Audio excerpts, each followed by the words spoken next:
بس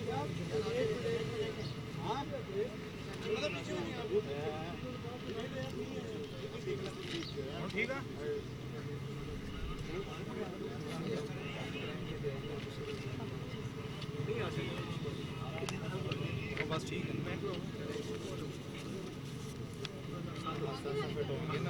دیکھ کے نا لائیو ہو رہے ہیں نہیں ہو رہے یہ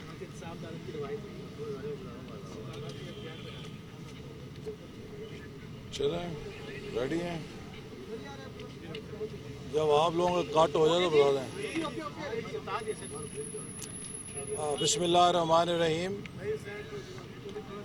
جیسا کہ آپ کو معلوم ہے کہ آج کل احتساب عدالتوں میں مسلم لیگ نون اور اپوزیشن کے خلاف جھوٹے کیسز کی بہتات دائر کی گئی ہے نیب کی طرف سے۔ یہ جھوٹے کیسز عدالتوں کا وقت بھی ضائع کر رہے ہیں اور انہیں اپوزیشن کی کردار کشی کے لیے بھی استعمال کیا جا رہا ہے۔ مجھے یہ کہتے ہوئے عجیب سا لگ رہا ہے کہ ہمارے ملک کا ریجیکٹڈ وزیر اعظم سری لنکا جا کے بڑے فخر کے ساتھ ٹویٹ کرتا ہے کہ میں نے یہاں پر سپورٹس کمپلیکس کا افتتاح کیا ہے، لیکن پاکستان میں اور خاص طور پہ صوبہ پنجاب میں ملک کے بہترین سپورٹ سٹی کے منصوبے کا قتل کرتے ہوئے فخر کرتا ہے۔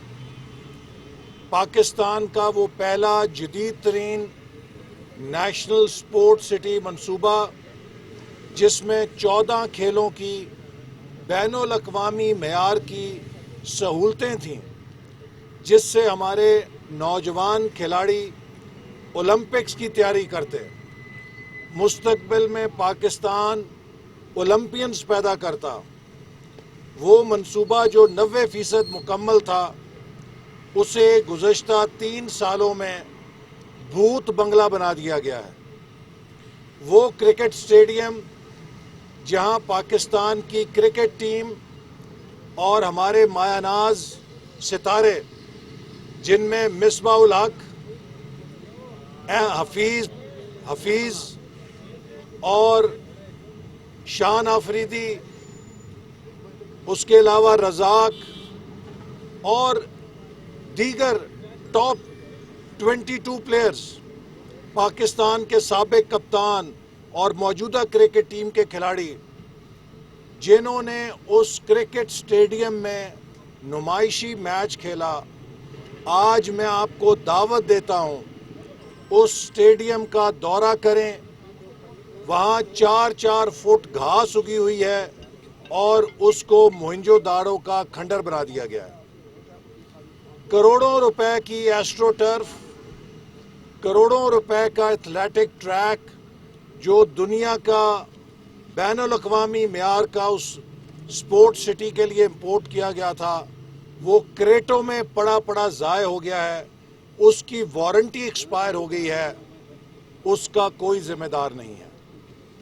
اور ہم یہ بے بنیاد جھوٹے کیسز بھگت رہے ہیں۔ ان ریفرنسوں میں یہ الزام نہیں کہ کوئی مالی بدعنوانی کی ہے۔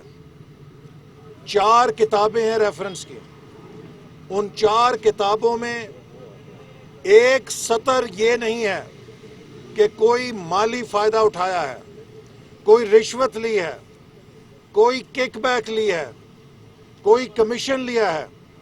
الزام کیا ہے کہ آپ نے اختیارات کا ناجائز استعمال کر کے اسے بنایا ہے۔ اختیارات کس لیے ہوتے ہیں؟ اختیارات پبلک ویلفیئر کے منصوبوں کو بنانے کے لیے ہوتے ہیں۔ جس قسم کا یہ بھونڈا ریفرنس بنا ہے، اس قسم کے بھونڈے ریفرنس تو ہر ترقی کے اس منصوبے پر بنیں گے جسے ہم نے زمین پہ لا کے کھڑا کیا ہے۔ الزام یہ ہے کہ آپ نے منصوبے کو پش کیا ہے۔ مجھے کوئی یہ بتلائے کہ منصوبے پش کیے بغیر کیسے مکمل ہوتے ہیں۔ ہاتھوں پہ ہاتھ رکھ کے منصوبے نہیں بنتے۔ اس حکومت کو اگر منصوبوں کو اس ریڈ ٹیپزم سے پش کر کے زمین پہ کھڑا کرنا نہیں آتا تو دوسروں کو اگر یہ فن آتا ہے کہ ہم نے 5 سالوں میں 2000 کلومیٹر موٹر ویز بنا دیں، ہم نے 5 سالوں میں 11,000 میگا واٹ توانائی کے منصوبے لگا دیے، ہم نے 5 سالوں میں 29 ارب ڈالر کی سی پیک کی سرمایہ کاری ملک میں کر کے دکھا دی، تو وہ آج ہمارا گناہ ہے۔ ہمارا گناہ یہ ہے کہ ہم نے پاکستان کی ترقی کو نیوٹرل گیئر سے نکال کے ٹاپ گیئر میں کیوں ڈالا؟ پاکستان کی 70 سال کی تاریخ میں اتنا ترقیاتی بجٹ کبھی لگا نہیں، اتنا ترقیاتی بجٹ کبھی منصوبوں پر استعمال نہیں ہوا۔ آج ملک کا ہر شہری ہماری حکومت کی ترقی کے ثمر کھا رہا ہے۔ کراچی میں رہنے والا جب حیدرآباد موٹر وے پہ چڑھتا ہے، جب سندھ کے لوگ ملتان سکھر موٹر وے پہ چلتے ہیں، جب ساؤتھ پنجاب کے لوگ ملتان سکھر اور لاہور ملتان موٹر وے پہ سفر کرتے ہیں، اور اسی طرح خیبر پختونخوا کے لوگ جب ہزارہ ایکسپریس وے اور موٹر وے پہ سفر کرتے ہیں، بلوچستان کے لوگ جب گوادر سے کوئٹہ آتے ہیں، گوادر سے خزدار رتو ڈیرو جاتے ہیں، گلگت بلتستان کے عوام جب ان سڑکوں پر سفر کرتے ہیں جو ہماری حکومت نے بنائی، اسی طرح وہ مغربی روٹ جو ڈیرہ اسماعیل خان کو ملک سے جوڑنے جا رہا ہے، اسے بھی انہوں نے 3 سالوں سے التوا میں ڈالا ہوا ہے، لیکن وہ بھی 90% مکمل ہے۔ اس سے بھی ساؤتھ خیبر پختونخوا میں ایک انقلاب آئے گا جنوبی خیبر پختونخوا کے ضلع میں۔ تو یہ وہ پھل ہے ہماری ترقی کا جسے پاکستان کے عوام روزانہ دیکھتے ہیں۔ ڈیرہ غازی خان سے جو بلوچستان جاتے ہیں، جب وہ سٹیل برج سے گزرتے ہیں تو وہ مسلم لیگ نون کو ضرور یاد کرتے ہیں۔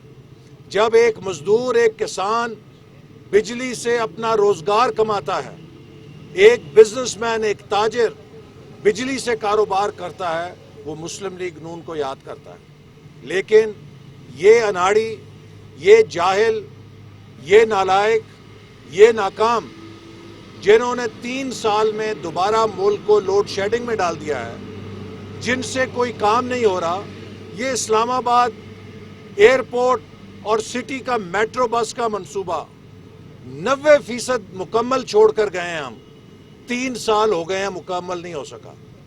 کراچی گرین لائن کا منصوبہ 90% مکمل چھوڑ گئے، آج تک ان نالائقوں سے مکمل نہیں ہو سکا۔ تو اپنی ناکامی کا حسد کرتے ہوئے جو لوگوں نے کامیاب منصوبے لگائے ہیں، انہیں جھوٹے مقدموں میں پھنسا کے ان کی کردار کشی کی جا رہی ہے۔ ہم اس سے ڈرنے والے نہیں ہیں۔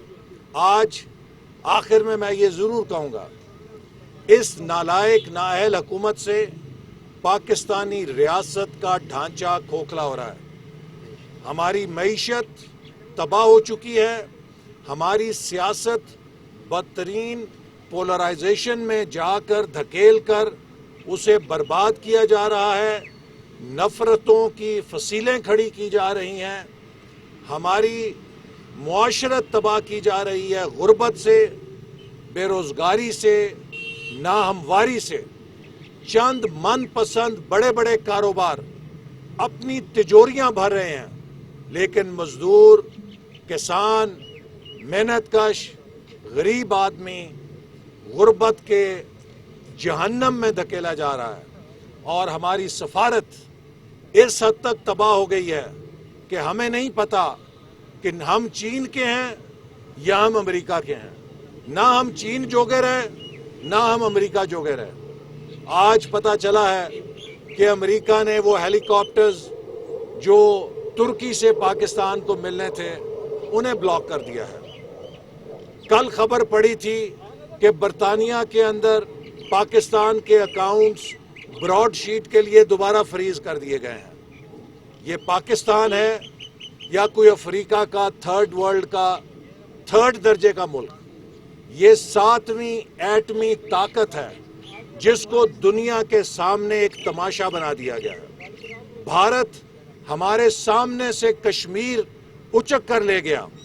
ہمارے یہ نالائق نااہل حکمران تماشا دیکھ رہے ہیں، چوڑیاں پہن کر بیٹھے ہیں. وزیر اعظم نے دنیا میں سوائے ایک تقریر کرنے کے جو ان کو آتا ہے، اس وزیر اعظم کو صرف 2 کام آتے ہیں. دنیا کا کوئی مسئلہ ہو اس سے تقریر کرا لیں یا پھر چندہ اکٹھا کر لیں، اور اگر اس سے آگے قدم کرنا ہے تو پھر ترجمانوں کا اجلاس بلا لینا ہے. کشمیر چلا گیا، ترجمانوں کا اجلاس. مہنگائی ہو گئی، ترجمانوں کا اجلاس. بے روزگاری ہو گئی، ترجمانوں کا اجلاس. ملک کے اندر لا قانونیت ہو گئی، ترجمانوں کا اجلاس. ملک میں بجلی کا بحران ہو گیا، ترجمانوں کا اجلاس. یہ ترجمانوں کی حکومت سوشل میڈیا کے ٹرینڈ بنانے پر زندہ ہے. ان کو نہیں پتا کہ عام آدمی کی زندگی میں کتنی تباہی آ چکی ہے. اسی لیے 26 مارچ کو پورے ملک سے اس حکومت سے نجات کے لیے قافلے روانہ ہوں گے. 26 مارچ کا لانگ مارچ آئین کی بالادستی کا لانگ مارچ ہے، لوگوں کے ووٹ کی بالادستی کا لانگ مارچ ہے، پاکستان کے عوام کے حقوق کا لانگ مارچ ہے، اور پاکستان کے عوام کو اس مہنگائی، بے روزگاری اور لا قانونیت سے نجات دلانے کا لانگ مارچ ہے. اور اس میں پوری پی ڈی ایم ہی شرکت نہیں کرے گی. پاکستان کا ہر وہ نوجوان جو پاکستان کے مستقبل سے پیار کرتا ہے شرکت کرے گا. ہر وکیل شریک ہوگا، ہر مزدور شرکت کرے گا، ہر کسان شرکت کرے گا، ہر شہری شرکت کرے گا، خواتین شرکت کریں گی، اور انشاءاللہ یہ کامیاب ہوگا. ڈاکٹر صاحب یہ بتائیں کہ کل حکومت کی جانب سے جو مولانا فخر حیدری کے ساتھ مذاکرن ڈپٹی چیئرمین سینٹ کی جو پیشکش کی گئی تھی، کیا سمجھتے ہیں کہ ڈیوائڈ کرنے کی؟ دیکھیے، کل کا دن بڑا اہم دن تھا. عمران نیازی کی منافقت، عمران نیازی کا دوغلا پن اور عمران نیازی کے جھوٹ کو اگر اب بھی کوئی انصافیاً اس پہ اعتماد رکھتا ہے کہ یہ لیڈر ہے، تو پھر اس کو اپنے عقل کا معائنہ کرانا چاہیے. عمران نیازی نے کل ہر اس انصافین کے منہ پہ تھپڑ مارا ہے جو نیا پاکستان کا خواب لے کے عمران خان کے پیچھے لگا تھا. پہلی مثال، 70 کروڑ روپے میں بلوچستان تحریک انصاف نے کہا کہ سینٹ کا ٹکٹ بیچا گیا ہے. 70 کروڑ میں اس ٹکٹ کے بیچنے کا عمران نیازی صاحب نے ڈرامہ کیا. اچھا، میں ابھی ٹکٹ واپس لیتا ہوں، اور ہم نے عبدالقادر سے ٹکٹ واپس لے لیا ہے. اور پھر کیا ہوا؟ جب پتا چلا اس سے تو ہم نے پیسے پکڑے ہوئے ہیں، اس نے کہا میرے 70 کروڑ واپس کرو. اچھا، فکر نہ کرو، اپنا بندہ بٹھا دیتے ہیں، تم آزاد کھڑے ہو جاؤ، تمہیں جتا دیں گے، پھر بعد میں ہمارے ساتھ شامل ہو جانا. اور کل وہی 70 کروڑ میں بکنے والا ٹکٹ اسے آزاد جتا کے پی ٹی آئی میں شامل کر لیا گیا ہے. کہتے ہیں ایک ناک سیدھی پکڑی جاتی ہے اور ایک ناک الٹے ہاتھ سے پکڑی جاتی ہے.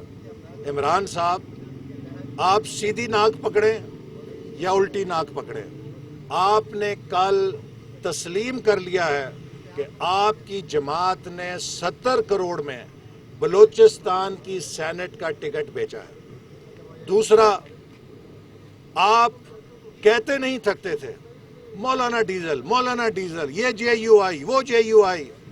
اور کل اگر وہ جے یو آئی آپ کے پینل میں آ جائے اور ڈپٹی چیئرمین کا ٹکٹ لے لے تو اس جے یو آئی سے اچھی جماعت ہی کوئی نہیں ہے. وہی لوگ جن کو آپ کل تک چور ڈاکو کہتے تھے آج آپ کے وزیر بنے ہوئے ہیں تو ان سے اچھا بندہ کوئی نہیں ہے. تو اس سے بڑی منافقت کا کیا ثبوت ہو سکتا ہے؟ میری ان تمام پاکستانیوں سے، نوجوانوں سے اپیل ہے کہ جو عمران خان کی چکنی چپٹی باتیں سن کے، اس کی تقریریں سن کے ان کے بہکاوے میں آ گئے تھے، یہ عمران خان ایک دھوکہ ہے. عمران خان ایک کون مین ہے. اس کے پاس سوائے تقریر کرنے کے، جھوٹ بولنے کے اور چندہ اکٹھا کرنے کے کوئی چوتھا ہنر نہیں ہے. پاکستان ہم سب کا ملک ہے، یہ ایک ایٹمی طاقت ہے. ہم اس کو غربت میں، ہم اس کو بربادی میں جاتا نہیں دیکھ سکتے. پاکستان جیسے ایٹمی طاقت یہ ڈیزرو نہیں کرتا کہ یہاں پہ لوگ 2 وقت کی روٹی کے لیے ترسیں. یہاں پہ نوجوان بے روزگاری کے ہاتھوں جرائم اور نشوں میں دھکیلے جائیں. ایک ایٹمی طاقت یہ ڈیزرو نہیں کرتی کہ ملک کے اثاثوں کو باہر ضبط کر لیا جائے. جس کا دل چاہتا ہے یہاں چپت مار جاتا ہے، جس کا دل چاہتا ہے ادھر چپت مار جاتا ہے، چونکہ ہمارے نالائق حکمران ہیں. پاکستان کی ڈگنیٹی ہے، کسی میں ایسی جرت نہیں تھی. یہ بھارت میں مودی سرکار 5 سال تھی، مودی سرکار کو جرت نہیں تھی کشمیر پہ میلی نگاہ ڈال سکے. پاکستان کو ایٹمی طاقت بننے سے روکنے کے لیے 5 فون آئے امریکہ کے صدر کے، ہم نے 6 دھماکے کیے. کسی کو مغالطہ نہ رہے کہ پاکستانی قوم اپنی آزادی کا فیصلہ کرنا جانتی ہے. پاکستان کو خوددار، غیرت مند اور اہل حکمرانوں کی ضرورت ہے. ہم نے اگر اپنی معیشت نہیں بچائی تو یہ میزائل جن کے ہم روزانہ تجربے کرتے ہیں، یہ میزائل ہمارے گلے کے پھندے بن جائیں گے. ہم ان میزائلوں کو نہیں بچا سکیں گے. اگر ہماری معیشت اسی طرح تباہ ہوتی رہی، ہمارا ایٹمی پروگرام پر بھی سمجھوتا ہو جائے گا، جیسا کہ کشمیر ہاتھوں سے نکل گیا ہے. یہ وقت ہے پاکستانی قوم کے جاگنے کا.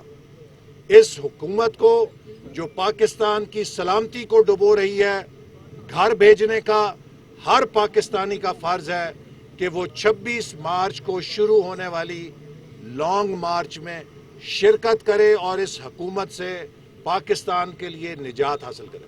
بہت شکریہ. Thank you. Doctor Asmara belong to Narowal ماشاء اللہ. اور ایم ڈی اسکول کی اسٹوڈنٹ ہوں. ادھر میں ڈاکٹر ہوں سی ایم ایچ. میں نے کہاں پہ ہیں آپ لوگ doctor? C M H hospital. اور مجھے آپ کو دیکھا ہے بہت اچھا. ہم بچپن میں دیکھتے تھے. میں ایک اسنیپ بھی لینا چاہوں گی. السلام علیکم جی. یہ میرے ہسبینڈ ہیں.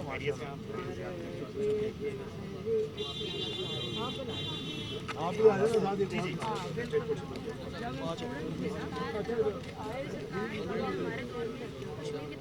اور میں نے آپ کو لکھا تو مجھے بہت اچھا لگا. اور ادھر گھر ہے میرا. ہاں ہاں مجھے اپنا وہاں سے پڑھ کے اب ہم ادھر پارٹی ہوم کر رہے ہیں.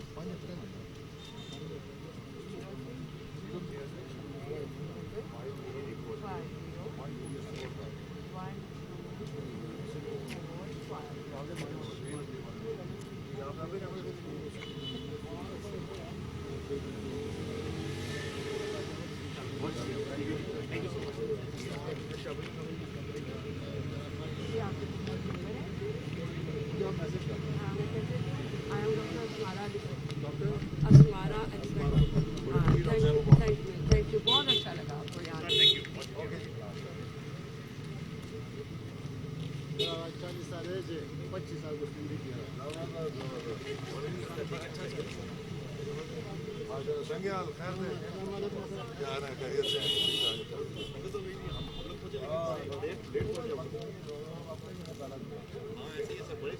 آپ نے تو گولی بھی ڈالی ہے.